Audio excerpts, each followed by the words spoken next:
नमस्कार विद्यार्थी मित्रांनो, आपलं MPSC PIQ base 1 mark fix सिरीजमध्ये आपलं स्वागत आहे। आज आपण नाही का 2023च्या तुलनेत 2024ला माझे मार्क कसे वाढले आणि ते मी स्वतःमध्ये कोणत्या म्हणजे सुधारणा केल्या का काय इम्प्रूव्हमेंट केली ते तुम्हाला मी सांगणार आहे, जेणेकरून 2025साठी नाही का तुम्हाला नाही का हा व्हिडिओ हेल्पफुल ठरणार आहे। कारण की याच्यात माझ्या जे चुका झाल्या ते सुद्धा सांगणार आहे मी। मला नाही का 2023ला 49.25 मार्क मिळाले होते। इथं माझा रिझल्ट नाही का 0.25 ने गेला होता।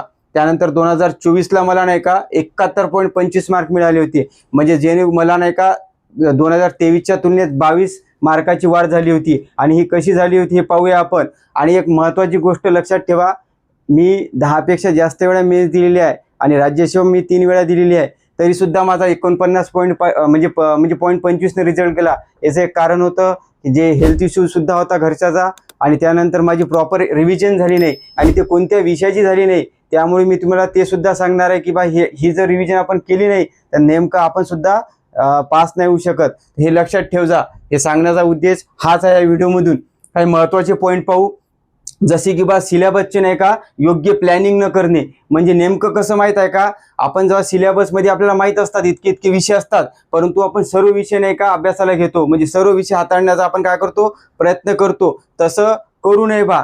तर सर्वात महत्त्वाची काय स्ट्रॅटेजी असली पाहिजे सिलेबसला डिकोड करण्याची, तर स्कोरिंग सब्जेक्टनुसार नाही का आपण अभ्यास केला पाहिजे। आणि स्कोरिंग सब्जेक्ट म्हणजे काय, जसे की बघा आपल्याला पॉलिटी नाही का 15 मार्काला येते, 15 पैकी नाही का 14 क्वेश्चन रिपीट आहे।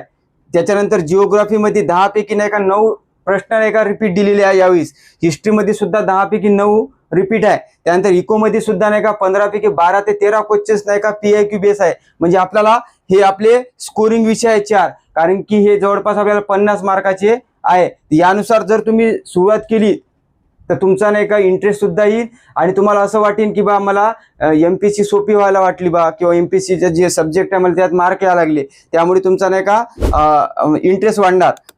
आणि एक आणखी महत्त्वाचे तुम्हाला क्लिअर करतो, जसं पॉलिटी सोपा आहे, परंतु 15 पैकी जर आपले 12 मार्क येत असेल उदाहरणार्थ, हा स्कोर आपण चांगला समजतो। परंतु जर या 15 पैकी जे 2 क्वेश्चन चुकले आपले, पण ते जर PIQ असेल किंवा PIQ बेस होते, ते जर चुकले असेल तर तिथं नाही का आपल्याला ते चूक होऊ द्यायची नाही येणाऱ्या एक्झाम मध्ये, कारण की ते PIQ असल्यामुळे ते नक्कीच आले पाहिजे। हे चूक होते, परंतु आपण इथं कसं करतो की बा 15 पैकी 12 भेटले तर आपल्याला वाटतं खूप चांगला स्कोर आहे, असं नाही करायचं। PIQ आले ते चुकालेच नाही पाहिजे, इथं तुम्ही निर्देशनाच घ्या। आणि त्यानंतरचा महत्त्वाचा जो पॉईंट आहे जे सर्वांकडून दुर्लक्ष होते बा, ते आहे करंट अफेअर, सायन्स आणि math and reasoning. Current affair नाही का आपल्याला 15 क्वेश्चन असतात आणि 15 पैकी नाही का 9 ते 10 क्वेश्चन्स हे आपल्याला सुटतात, फक्त अपवाद सोडल्याने 2023चा, तर बाकी 20 करंट अफेअर मध्ये इतके मार्क्स पडतात बा। त्यामुळे नाही का करंट अफेअर मध्ये महत्त्वाच्या याच्यावरच आपण अभ्यास करायला पाहिजे। ठळक गोष्टी ते तुम्हाला मी नेक्स्ट व्हिडिओमध्ये नक्कीच सांगणार, करंट अफेअर बद्दल काय स्ट्रॅटेजी असली पाहिजे। सायन्स सुद्धा नाही का आपण मिनिमम 9 ते 10 मार्क घेऊ शकतो। मी तुम्हाला व्हिडिओ टाकलेला आहे, तुम्ही बघसान की बा 12 ते 13 क्वेश्चन रिपीट आहे जवळपास, मी सोर्स सुद्धा दिलेला आहे। आणि सायन्स सुद्धा नाही का आपल्या जे वारंवार टॉपिक आहे, जसं वनस्पती, प्राणी, अणु, त्याच्यानंतर आपल्याला म्हणता येईल की बा कार्बनचे अपरूपे, असे बरेच टॉपिक आहे की ज्याच्यावर आयोग वारंवार प्रश्न विचारताना दिसते। हे सुद्धा आपण नाही का रिव्हिजन करू शकतो। आणि मॅथ अँड रिझनिंग मध्ये नाही का आपल्याला 20 मार्क म्हणजे 20 प्रश्न असतात आणि त्या 20 वर नाही का 20 कठीण नसतात, जवळपास 15 प्रश्न नाही का इझी आहे। कट ऑफ वाढण्याचं कारण हेच आहे, कारण की मुलांना 15 ते 17 मार्क भेटलेले आहे आणि आपण इथं नाही का चुकतो। आणि यासाठी तुम्ही व्यवस्थित स्ट्रॅटेजी PIQ सोडवले पाहिजे, हेच तुम्ही लक्षात ठेवा। हे 3 विषय जर तुम्ही दुर्लक्ष केले तर तुमचा रिझल्ट येणं शक्य नाही आहे, कारण की याला 50% वेटेज आहे, हे समजून घ्या।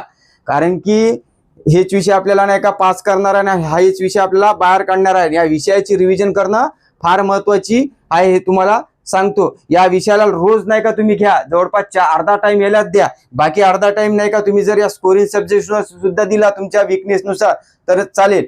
नंतरचा पॉईंट म्हणजे काय, PIQ अनालिसिस कडे दुर्लक्ष करणे। उदाहरणार्थ जर इंडियन असोसिएशन बद्दल जर प्रश्न आला असा ऑलरेडी, पहिला अध्यक्ष कोण होता, सुरेंद्रनाथ बॅनर्जी, सचिव कोण होता, आनंद मोहन बोस, त्यांच्या काही शिफारशी आहे जे आयोगानेच विचारले आहे, ती माहिती आपल्याला करणं अपेक्षित आहे, याच्यात चुकणं अपेक्षित नाही आहे। हेच म्हणजे त्या प्रश्नाची आजूबाजूची माहिती घेणं आणि संदर्भ ग्रंथाची जोड घेणं, आणि कोणता प्रश्न आला नाही संदर्भ ग्रंथातून ते MCQ लिहून घेणं, यालाच आपण काय म्हणतो PIQ अनालिसिस। जर तुम्हाला PIQ अनालिसिस बद्दल जर आणखी चांगल्या प्रकारे पाहिजे असेल तर मी नक्कीच व्हिडिओ बनवतो यावर, आणि तुमचे डाऊट क्लिअर करतो. आणि रिपीट PIQ जे आपल्याला येतात त्याचा सुद्धा आपली चूक होते, हे मलाही आले निर्देशनात आणि तुमची सुद्धा चुकते. हे चुकलंच नाही पाहिजे आपण याच्यात, हे तुम्ही काळजी करा. याच्यात जर चुकलो तर आपण मागे जाणार आहोत. आणि माहिती जी आपल्याला पेपरमध्ये कमी दिलेली असते त्यात बी सुद्धा चुका होतात. जसं उदाहरणार्थ मी इथे दिलेला सिंधू नदी करार अर्धा पेजची माहिती आहे, तरी सुद्धा जर त्याच्यावरचा क्वेश्चन आला तरी चुकत असेल तर आपण स्पर्धेच्या बाहेर जाऊ शकतो, हे लक्षात ठेवा. म्हणजे जी माहिती कमी आहे ती पाठच असली पाहिजे. त्याच्यानंतर जे आहे आपण नाही का काय करत असतो अभ्यास करताना, जे आपल्याला आवडते विषय आहे त्याच्यावरच आपण वेळ टाकत असतो आपला बाकीचा, आणि जे आपल्याला नाही का वीक विषय याकडे दुर्लक्ष होते, हे सुद्धा एक नाही का आपलं अपयशाचं कारण राहते. हे तुम्ही करू नका. टाइम मॅनेजमेंट न करणे म्हणजे काय, कोणत्याही वेळी अभ्यास करणे, जेव्हा वाटे तेव्हा अभ्यास करणे. त्यामुळे काय असते, आपल्या अभ्यासात सातत्य येत नाही, डिसिप्लिन राहत नाही आणि आपल्याला इंटरेस्ट सुद्धा निर्माण होत नाही. आणि ज्या गोष्टी आपल्याला अभ्यासातून कळायला पाहिजे, आपल्या कमतरता ते सुद्धा कळत नाही. याच्यावर सुद्धा फोकस करा. सिलेबस जो आहे आपण नाही का छोट्या छोट्या भागात विभाजित केला पाहिजे. कारण की फॉर एक्झाम्पल म्हणजे छोट्या छोट्या भागात म्हणजे काय, उदाहरणार्थ जर आपल्याला 1857चा उठाव दिलेला असेल तर त्यावरचे क्वेश्चन्स कसे आले, त्याची जी पार्श्वभूमी आहे, कधी बा 1857 सुरू झाला, पहिली ठिणगी कुठं पडली, त्याचं चिन्ह काय होतं, हे म्हणजे पार्श्वभूमी झाली. परंतु प्रश्न जसे की बा इंग्रजाचे नेतृत्व कोण केले, भारताचे नेतृत्व कोण केले, त्यानंतर महाराष्ट्राचे नेतृत्व कोण केले आणि त्याबद्दलची मते कोण मांडली, ग्रंथ कोणी लिहिले आणि इंग्रजाचे सहकार्य कोणी केले आणि इंग्रजाचा विरोध कोण करणारे होते, म्हणजे जे संस्थान आहे याच्यावर प्रश्न आहे. तुम्ही असे छोट्या छोट्या भागात जर PIQ जर केले तर तुमचा तो भाग कव्हर होईल आणि तुम्हाला इंटरेस्ट सुद्धा येईल. आणि त्याच्यानंतरचा 6वा पॉईंट आहे ते सिली मिस्टेक करणे. हे सर्वांशी होते आणि ज्या व्यक्तीने नाही का सिली मिस्टेक कमी केली त्याचा रिझल्ट येते, हे निर्देशनात आलेलं आहे. त्याच्यामध्ये कोणत्या चुका होते, प्रश्न पूर्ण न वाचणे एक तर ते होती चूक, आणि योग्य अयोग्याला गोल नाही करत आणि वेळेवर घरी आल्यावर पता लागते की बा याने अयोग्य विचारलं होतं आणि आपण योग्य मारलं. त्याच्यानंतर तो होते बा सोपे प्रश्न जे आपण घाईत वाचतो आणि चुकवतो, आणि गोल चुकवतो खास करून, जे आपण पॉईंट 25 ने गेला रिझल्ट पॉईंट 50 ने गेला, हे सुद्धा एक कारण आहे. एक गोल जरी गेला तर 1.25चा फरक पडते, हे लक्षात ठेवा. त्यानंतरचं आहे आवडत्या विषयानुसार पेपर न सोडवणे. म्हणजे नेमकं काय, जसं तुम्हाला जर पॉलिटी चांगलं जमत असेल तर पॉलिटीपासूनच सुरुवात करायला पाहिजे.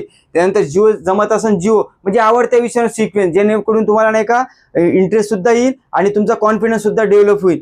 त्यानंतर बघा प्रश्नांची नाही का योग्य निवड न करणे आणि कोणता प्रश्न स्किप करायचा हे न समजले. जसं आपल्या हातात पेपर आला, समजा आपण पॉलिटी घेतलं, पण पॉलिटीमध्ये जर पहिला टायटल वाचल्यापासून कळालं की बा राष्ट्रपतीवर आपण वाचलेलं नाही आहे तर तेव्हा स्किप करायचा. म्हणजे जेणेकरून काय होते, आपण ते प्रश्न वाचत नाही, पण चूक हे होती की बा आपण पूर्वी 2-3 सेंटेन्स वाचतो, मग कळते की बा हा प्रश्न आपण नंतर करू. मग असं जमणार नाही, पहिले वाचल्याबरोबरच काय करायचं, वरून हे येत नाही बा समोर जाऊ नंतर यायचं त्याच्याकडं. त्यामुळे तुम्ही योग्य प्रश्नाला नाही का वेळ देऊ शकता आणि नक्कीच नाही का तुमची इम्प्रूव्हमेंट होईल त्यामुळे.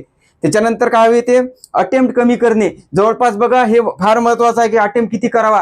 तुम्ही सांगा, तुम्ही जर 80 अटेम्प्ट करत असाल उदाहरणार्थ आणि त्यापैकी जर तुमचे 60 बरोबर येत असेल आणि 20 चुकत असेल तर मायनसून किती येते, जवळपास तुम्हाला 55 मार्क भेटते आणि कट ऑफ किती आहे 63 पर्यंत चालला. म्हणजे तुम्ही इथं खूप चांगलं म्हणजे तुमची तुमची अचूकता होती, परंतु सध्या रिझल्ट मध्ये नाही आहे. म्हणून मी काय म्हणतो, अटेम्प्ट हा 90च्या वरच असला पाहिजे, हे सर्वच जण सांगते. आणि तुम्ही सांगा, तुम्ही जर 80 सोडवले आणि वरची 20 सोडवले नाही तर तुमची घाटा कसा होते बघा.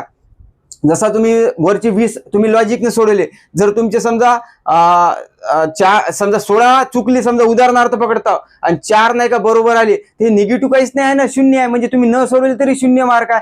परंतु याच्यात तुमचे 16 चुकणार नाही आहे, मला अपेक्षा आहे. 10 जरी तुमचे चुकले आणि 10 बरोबर आले तर तुम्ही 7.5 मार्क घेता याच्यात. म्हणजे तुम्ही प्लस किती होता, 55 प्लस 7.5, जवळपास तुम्ही 62.5 पर्यंत चालले. हे सुद्धा आहे, अटेम्प्ट सुद्धा कळत नाही मुलांना. मी याच्यावर नाही का नक्कीच डिटेल व्हिडिओ घेण्याचा प्रयत्न करतो नंतर, परंतु सांगण्याचा हेच उद्देश आहे की बा तुम्ही हे चुका करू नका. Current, science, math and reasoning आणि रिव्हिजनला फार महत्त्व द्या. हे नाही का माझ्या निर्देशात महत्त्वाचे पॉईंट आहे, हे तुम्ही लक्षात घ्यायला पाहिजे. आणि ही जे 2023-24 ची मार्कशीट तुमच्या स्क्रीनवर दिसणार आहे, तुम्ही बघून घ्या. आणि मला नाही का ग्रुप सी मध्ये सुद्धा नाही का कट ऑफ जो होता 39 जवळपास होता, मला 61.50 आहे. याच्यात सुद्धा म्हणजे नाही का जवळपास 22.75 मार्क वाढले. हेच इम्प्रूव्हमेंट आहे, बाकी काही नाही आहे. आणि तुम्ही सुद्धा हे चूक करू नका, हेच माझं या व्हिडिओतून सांगण्याचा उद्देश आहे. जर तुमचे काही डाऊट असेल तर तुम्ही कमेंटमध्ये नक्की मांडा, मी त्याच्यावर रिप्लाय देईन. जर आजचा व्हिडिओ तुम्हाला आवडला असेल, लाईक करा, सबस्क्राईब करा, शेअर करा. धन्यवाद.